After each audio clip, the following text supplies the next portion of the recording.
When it comes to our German allies, we talked a bit about this yesterday. We were in Berlin last week, and the Secretary had an opportunity to speak to Chancellor Scholz, had an opportunity to meet with Foreign Minister Baerbock. The Foreign Minister was asked almost precisely this very question, standing next to Secretary Blinken. And she spoke in detailed terms about the important forms of support that our German allies are showing to our Ukrainian partners. And I say our because they are close partners of both the United States and Germany, not to mention all of the NATO allies. So different allies are contributing different elements to this effort to reassure, to reinforce, to deter further Russian aggression. The key is that all of these forms of support are reinforcing.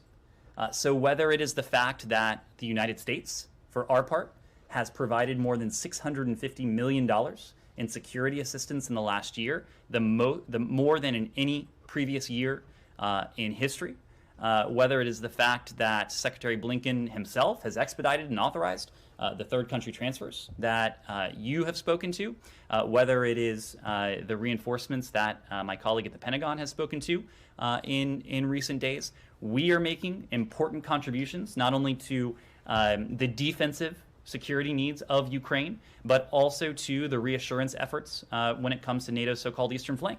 Our allies are very much doing the same. Different allies are contributing in different ways in a way that is mutually reinforcing.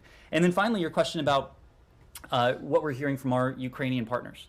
Look, I would make the point that now is not the time for panic. Now is the time for preparation. That is precisely what we're doing. We have been clear about our concerns. We have been clear about the depth of those concerns.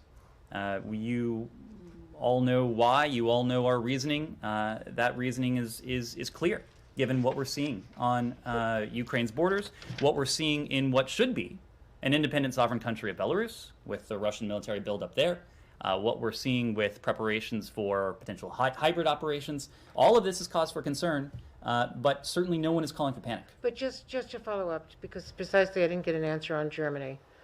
Different countries participate in different ways. Is it helpful if Germany prevents Estonia from helping to arm Ukraine? Or does it undermine the unity of the alliance?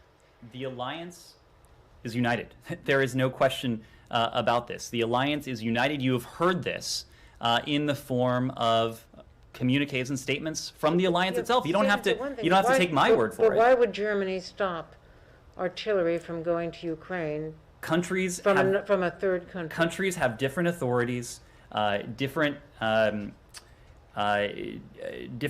norms, different traditions. This country, what I can speak to, is what we're doing.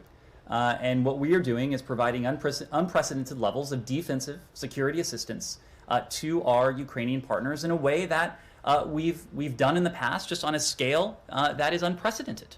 Did the U.S. object to them imposing this ban, if they do? Has the U.S. asked them to not interfere? We have had in-depth conversations with all of our NATO allies about the deterrent measures that we are prepared to take, about the response, the swift, severe, united response that we are prepared to take. Our NATO allies know precisely what we are doing. Many of the steps you've just heard me detail in terms of our provision of defensive security assistance to Ukraine, in terms of the reinforcements that we are making and prepared to make to NATO's eastern flank. Different NATO allies are contributing in different and meaningful ways. Francesco. Thank you. Just to follow up on